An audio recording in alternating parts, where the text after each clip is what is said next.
Here's part 2 of your Echo Sales Companion. If you haven't seen part 1, go back and watch that. Let's go. Now let's look behind the scenes in SnapLogic. So first, I'm going to show you the 1, 2, 3, 4, 5, 6 pipelines that we are going to review in SnapLogic, as these are the most important ones that will show the functionality. We have the Chorus webhook, which is that initial ingestion of the Chorus data, the Echo driver. As you can see, this looks just like that driver pattern that we saw in the PowerPoint slides. Echo worker, same exact thing. These are the pattern that we reuse. And then we're going to take a look at 2 tools within the worker, which is the grading tool, and then the actual Salesforce Opportunity Manager is a tool within the Echo worker, but that itself is a driver. And as you can see, this looks just like the driver pipeline pattern. And then similarly, the worker for the Opportunity Manager. So jumping back to the Chorus webhook. So this is the data and app integration pipeline that is going to be transforming our essentially Chorus data into the transcript that we need to update and insert into S3 and Pinecone. So I'm going to put the notes that I took for this pipeline just to kind of help to guide us through this pipeline. And so initially we are doing an API request to Chorus. So Chorus doesn't have a connector within SnapLogic, which is fine. We can connect to,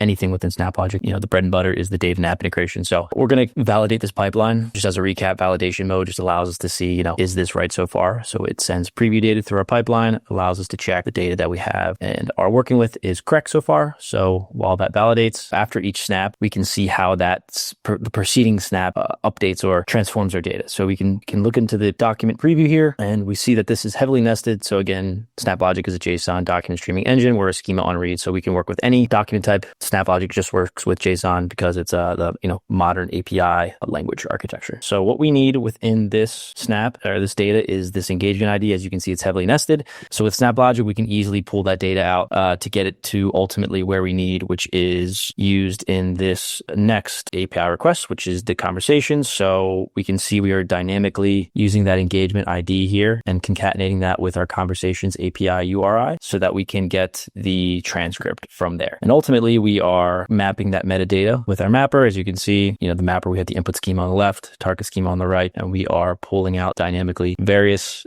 nested keys so that we can use that for our metadata and our transcript, which is the snippet right here. So if we look at the output of this data, this is exactly what we want, where we have metadata along with the transcript snippets that we built. From there, we're dynamically uploading that data into the S3 bucket. So we're creating a file path. So we're dynamically putting that file path in there, which is mapped in this mapper snap. So we're creating this sessions/UUID/transcript, where in the mapper, we can see an output example of this, an output preview that shows what the concatenation looks like. So that's exactly what we want. And then from there, we are, like I said, uploading to S3, but then also we're vectorizing into Pinecone. So we're embedding this, and then we are prepping it for our Pinecone upsert. So we got the metadata ready to go, the embeddings as values, which then we ultimately join together to send to our Echo driver. And one thing to note here is you can tell we have 3 different endpoints here that we're working with. 4, including the HTTP client. And what this shows is the power of SnapLogic to connect to anything, anywhere. So whether that's on-prem or in the cloud, we can connect to it. So a SQL Server database on-premise or, your S3 or Pinecone in the cloud, we can connect to it. So with that, we're going to move on to the Echo driver to take a look at our first ingestion of that transcript data. And this starts our actual agentic flow. So the first 3 snaps that make this pipeline agentic are the system prompt, user prompt, and what you see here, that's called Echo worker now. That is the pipe loop snap. And so SnapLogic AgentCreator is nothing more than the addition of more snaps onto the already, robust iPaaS platform, which is why it's such a no-brainer. We have the iPaaS, which is just getting our data ready, and you need good data for AI. And so the system prompt, if we open the prompt composer, we're going to take a look at the prompt composer in depth when we look at one of our tools. But for now, this is where you're going to edit your prompt. It's also where you can ask SnapGPT to update your prompt. So you can use AI to make your system prompt. And then from there, we go into our user prompt, which is just the addition of more parameters. This is where your parameters will be set, or if you're using a chatbot UI, this is where your prompt is going to be your question. And the reason we have these separated out between the system and the user prompt is it allows for more granularity and more customization. And then we hit our pipe loop snap. It's just called Echo worker right now because for naming purposes and organization, this is our pipe loop snap. We looked at this briefly in those PowerPoint slides at the beginning, and that is the snap that is actually going to allow us to iterate over our worker to execute our tools until the stop condition is met. And with that, once our data hits our Echo worker,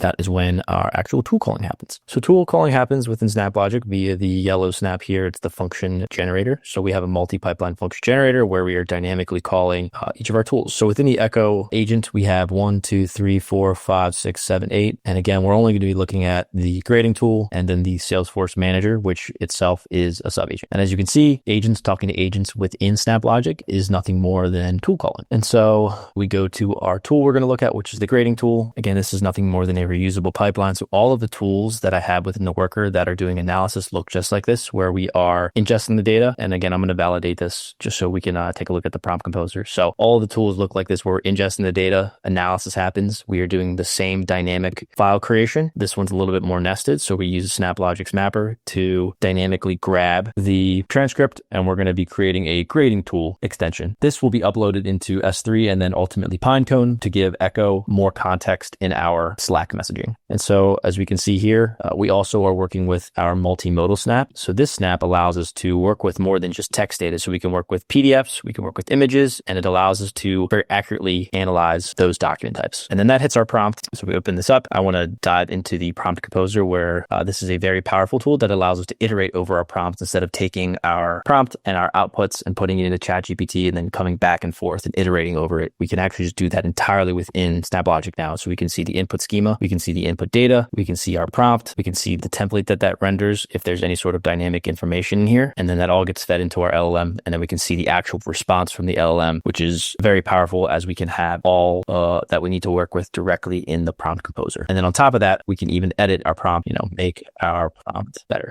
Not always going to be that simple, but we can either, if we're starting from scratch, we can use the assistant SnapGPT within the prompt composer to start us off, or we can use it to edit our prompt. So that's going to think, and then it does its best to make our prompt better, as you can see. And so let's exit out of there. We're going to discard that so we don't save it. And so that is the first tool we're going to look at within the Echo worker. Now let's take a look at the Salesforce Opportunity Manager. Again, this is the driver pattern. It's reusable. Every single agent within SnapLogic is going to have that driver, the worker, and the tool patterns as we saw. So you might be wondering, we have these driver pipelines, these worker pipelines that all look the same. They're all reusable patterns. Why aren't these just condensed into a single snap for ease of use? And the answer is we would lose the customization and the granularity we get. And the whole point of SnapLogic is to be a robust platform that is agnostic to your tools, or to your software, or to your tech stack. And so with the way that we have AgentCreator set up is these driver pipelines, these worker pipelines, the agents are vendor agnostic with LLMs. So we can use Bedrock, Sonnet, we can use Titan, Maestro, we can use GPT-4o, we can use Gemini, we can use custom LLMs, we can use whatever LLM